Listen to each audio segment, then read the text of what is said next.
Hello बच्चों, let's read this question. Question says the Hinsberg reagent is. हमारे पास ये option देके हमें बताना है हिंसबर्ग रिएजेंट क्या होगा. The key concept for this question is Hinsberg reagent. हमारे पास Hinsberg reagent is basically used to distinguish between it is basically used to distinguish between primary, secondary and tertiary amines. It is basically used to distinguish between primary, secondary and tertiary amines. Right, इसके लिए use किया जाता है primary, secondary और tertiary amines को distinguish करने के लिए किया जाता है. क्या होता है Hinsberg reagent? It is basically benzene sulfonyl chloride. Benzene sulfonyl chloride ही हमारे पास क्या होता है? हिंसबर्ग रिएजेंट होता है.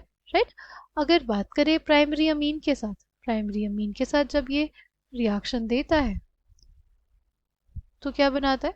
प्राइमरी अमीन के साथ रिएक्शन करने पे ये हमारे पास क्या बनाता है? सल्फोनामाइड बनाता है. हमारे पास क्या बनाता है? सल्फोनामाइड बनाता है.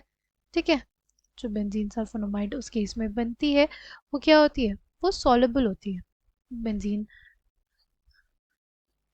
सल्फोनामाइड जो बनती है उस केस में वो क्या होती है? वो बेसिकली सॉल्युबल होती है किस में? NaOH में.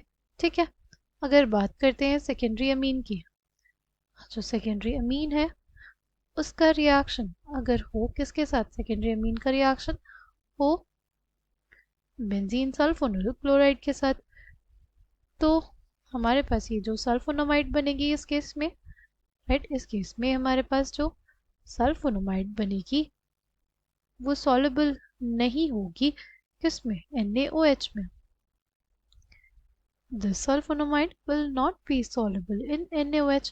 जो प्राइमरी अमीन से बनी थी वो क्या होती है? वो बेसिकली सॉल्युबल होती है इन NaOH.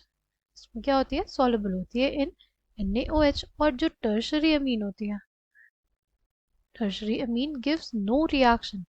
Tertiary amine basically gives no reaction with benzyl sulfonyl chloride. Right? Tertiary amine gives no reaction with benzene sulfonyl chloride. Primary amine sulfonamide देती है जो soluble होता है NaOH में. Right? Secondary amine भी sulfonamide देती है जो insoluble होता है NaOH में. Right? Correct answer for this question will be option A. I hope you understood it well. Thank you and all the best.